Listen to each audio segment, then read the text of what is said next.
Sveiki, tęsėme infodieną. Prie Kėdžių namų toliau nesiskirsto žmonės. Jie sako, kad neleis įvykdyti teismo sprendimo ir netiduos mergaitės motinai. Garliavoje šį vakarą dirba kolegė Jurgita Gižaitė. Jurgita, gal jau dabar kas nors yra aiškiau, ar gali įvykti šį vakarą dukros perdavimas motinai? Na, iš tikrųjų, informacija keičiasi minutėmis, tikriausiai net ne valandomis.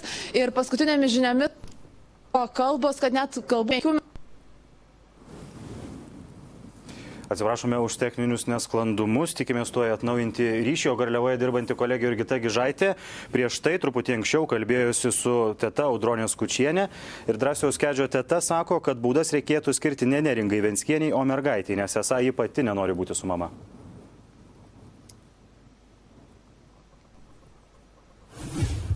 Penktadienį Garliavoje prie Kėdžių namų toliau budi žmonės. Keliasdešimt žmonių čia praleido naktį. Dalis jų miegojo mašinose, kiti apie 10 žmonių nemiegojo ir budėjo prie namų.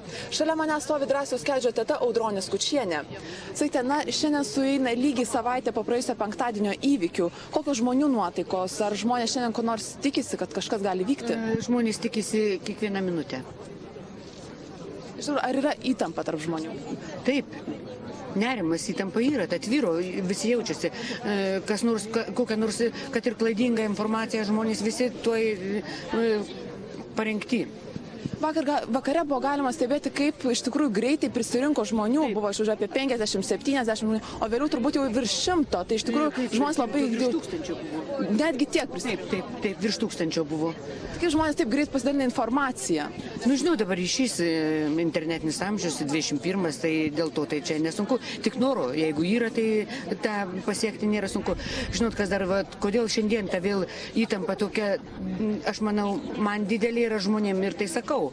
Nes Neringa kreipėsi po tų baisių penktadienio įvykių prašydama, kad nuimtų tuos apsauginius ir jie nereikalingi, kadangi jie koviniai parengti irgi ir jeigu ateitų antstoliai, jie vėl tos pačius veiksmus vykdytų, nes jie negynė mergaitės, jų funkcijos ginti mergaitę. Jie naudojo prieš ją jėgą ir prieš mus.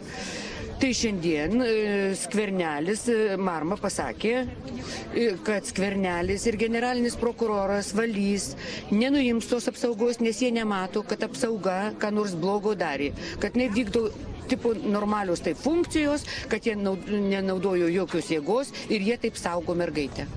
Tai va čia absurdas, kurį tik aš nežinau, jį reikia viešinti. Jeigu taip tokie nurodymai iš generalinio prokuroro Valio ir iš Skvernelio, tai kas mus iš vis, kokios struktūros kabo virš žmonių galvų. Jūs manome, apskritai tą apsaugą nebegalima pasitikėti?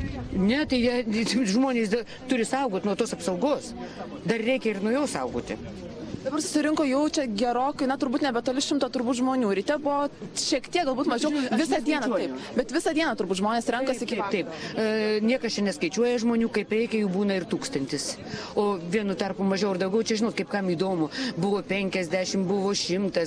Ten tai nesvarbus, bet kaip reikės, aš manau, vakar būtent, kaip tos vaikų teisių darbuotojos atėjo, tai žmonės susirinko ir labai greitai ir gausiai.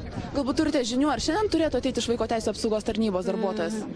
Žinot, tos žinius mes niekada jų neturim, tik tai žinau, kad šiandien Venckienė 4 valandą kviesta į kažkokį pasitarimą. Į savivaldybę ar į Vaikų teisių ten pas tas darbuotojas, tai tik tiek žinau žinių.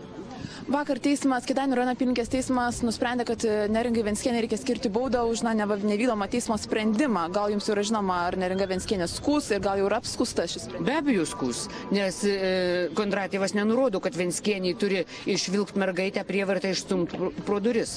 Jinai to nedarys. Venckienė mergaitės pro duris neįstums, o mergaitė pati nenori. Tai čia aš nemanau, kad Venckienė nevykdo teismo sprendimų. Tai gal, man atrodo, Kondratjevas galėtų mergaitę bausti kažkaip. Baudą uždėti mergaitę jau galų gale. Gal atsiras tokia institucija Lietuvoje, kuri pateisins pedofiliją, įteisins ir baus vaikus, kurie nesutinka to daryti. O dabar tiesiog iš Garliavos kalbiname kolegę Jurgitą Gižaitę. Jurgita, ar Jurgita, ar gal jau dabar yra žinoma, ar gali įvykti taip, kad jau šį vakarą dukra bus perduota Laimutei Stankūnaitei? Na, pirmiausia, atsiprašau už techninius nesklandumus ir kaip tik prieš tai minėjau, kad paskutinėmis žiniomis ir informacija keičiasi iš tikrųjų labai greitai, tai buvo kalbama, kad Laimutė Stankūnaitė atvykti pasimti mergaitės gali po 5 minučių, bet na, praėjo kelias minutės, kol kas ramu, policijos nedaugėja, todėl labai sunku pasakyti, kiek ta informacija tikra. Bet na, žmonės iš tikrųjų budi, laukia, pasirengę netiduoti mergaitės ir iš tikrųjų įtampa jaučiama, įtampa kyla, nes na, informacija sunku pasakyti, kiek ji yra tikra ir kiek ji pasiteisins. O štai šalia mane stovi aktyvi kėdžių rėmėja Irena Malinauskienė. Tai ponia Irena, na, kokios nuotaikos šiandien tvyro Garliavoje prie Kėdžių namų? Po truputį įtampa auga. Šiaip tai nuotaikos yra tikrai panašios kaip ir kitomis savaitės dienomis, kai mes čia laukiam, būdim ir stebim situaciją. Visą laiką truputėlį pakyla ir nuslūksta ta įtampa. Žmonės bendrauja, žmonės turi apie ką pasidalinti. Nuomonės mūsų gal kiek ir skiriasi, bet iš esmės įvykius ir situaciją matome panašiai. Mums iš tikrųjų yra labai smagu pabendrauti ir surasti bendraminčių. Iš esmės šitie žmonės, kurie čia jau renkasi, manyčiau, kad tikrai nuo gegužės mėnesio įvykių, iš tikrųjų darosi jau kaip bendruomenė, kaip bendraminčių būrys, nors iki šiol dar jie yra visiškai neformalūs. Sakykite, žmonės tenka matyti, kad ir arbatos geria, ir pavalgo, ir malkų atveža. Tai ar čia bendrom jėgom kažkokia organizacija yra, ar kaip, kas parūpina ir maisto, ir šilumos? Kada yra geranoriškumas, kada yra geri ir kilnus tikslai, visa tai vyksta savaime. Iš tikrųjų mes net nežinom, kas atvežė malkas ir kas neatvežė. Šiandien jų atvežė bent 3 kartą kažkoks ar tas pats žmogus, atrodo, kad skirtingi žmonės. Maistą atsineša žmonės patys ateidami, tikrai irgi kas ką mato reikalinga. Gėrim taip pat, tačiau mūsų šitie svetingi šeimininkai iš kiemo nevaro ir mums leidžia pasiimti iš jų namų vandens. Mes jiems labai už tai dėkingi. Ar renkamos kokios nors lėšos, na, kad galbūt bendrai surinkus pinigus nupirkti ko nors ar ko nors? Šiaip tai to reikalo visiškai nėra. Mūsų poreikiai visiškai nėra tokie. Mes tikrai gaunam atos, kavos, ir sumuštinį suvalgyti. Kažkas šiandien atvežė picų, labai ačiū, tai buvo šiltas maistas ir sriubos. Tačiau mes pinigėlius vakar tik tai susimetėm po keletą litų tam, kad nusipirkti biotualetą, nes iš tikrųjų yra nesmagu tokį didelį, reiškia, žmonių srautą nukreipti į asmeninį žmonių, kad ir laukinį tualetą. Tai